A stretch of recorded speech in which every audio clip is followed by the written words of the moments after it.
আসসালামু আলাইকুম। হ্যাঁ, কি অবস্থা তোমাদের? তোমাদেরকে আমি একটা বিষয় শেয়ার করতে যাইতেছি, সেটা হইতেছে আমি কালকে বিকালবেলা বাসার দিকে যাইতেছি। তো আমাদের বাসার সামনে কয়েকটা ছোট ছোট মানে পোলাপাইন ছিল, হয়তো ক্লাস 8-9-এ পড়বে। তো তারা হচ্ছে আমার স্পেনের জার্সিটা দেখে বলতেছে, ভাই স্টার একটা আরেকটা লাগান। তো আমি তো স্পেন সাপোর্টার না, আমি তো হচ্ছে আর্জেন্টিনা সাপোর্টার। তো আমি বলতেছি কি ভাইয়া জলে? এখন কথা হইতেছে আরেকজন পাশ থেকে আইসা আমার বলতেছে, ভাই সুই সুতা দিয়ে আরেকটা সেলাই করে নেন। এখন আমার কথা হইতেছে, ভাই আমার কাছে ন্যাশনাল টিমের অনেক জার্সি আছে, এখন আমি যেটা ইচ্ছা ওটাই করতে পারি। আরেকটা বিষয় হইলো, এই যে যারা সিজনাল আর হচ্ছে যারা রেগুলার খেলা দেখে, তাদের মধ্যে একটা মোস্ট ডিমান্ডেড সমস্যা হইতেছে, তারা মনে করে যে আর্জেন্টিনা সাপোর্টাররা অলওয়েজ বার্সেলোনা সাপোর্ট করে, এন্ড রিয়াল মাদ্রিদ সাপোর্টার যারা তারা অলওয়েজ ব্রাজিল সাপোর্টার।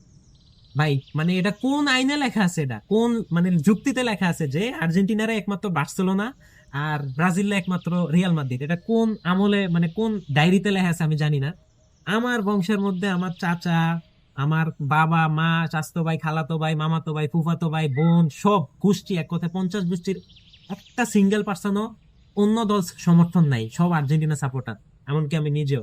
তো কথা হইতেছে সবাই আর্জেন্টিনা সাপোর্টার, সবাই কি ক্লাবে বার্সেলোনা? আমি নিজেও ম্যান সিটি সাপোর্টার, আমার চাচাতো ভাই বার্সেলোনা, অমুক আছে আবার অ্যাথলেটিকো মাদ্রিদ, চেলসি, আর্সেনাল থাকতেই পারে, বায়ার্ন মিউনিখ আছে। এখন এর মানে এই যে আমরা মানে আমি বুঝি না তাদের যুক্তিটা এমন কেন। এই তোরা মানে বিশ্বকাপ কবেই শেষ, তোরা যাস না কেন সিজনে? তোরা এখনো এই জায়গায় কেন বসে আছিস? এ ভাই তোরা শর্ত, ভাই শর্ত।